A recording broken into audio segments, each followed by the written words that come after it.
I'll share what I was shocked to find out, which is, I've always looked at LinkedIn as a prospecting tool, right? So I sell a solution to sales leaders.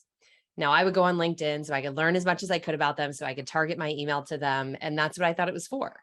And it wasn't until last year in March when I realized if the more I started posting about problems and underappreciated risks and costs of that and different perspectives on it, something really common started happening, which is I would get these very senior sales leaders popping into my DMs saying, hey, like I've always been kind of skeptical of Challenger, but I read that post and it felt really similar to the problem my team is up against now. Would you be open for a conversation?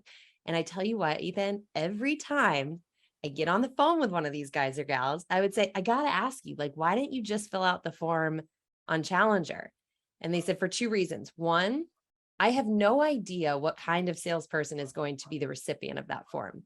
If I get that guy or gal who's like one deal away from their quarter, goal, and then they throw me in here and they're trying to sell me when I'm really just trying to learn, that is an unenjoyable experience I've lived too many times. I've been burned too many times before. And the second thing they said is because the way that you worded the problem felt so close to home. For some reason, I feel like you get me, even though you're a stranger.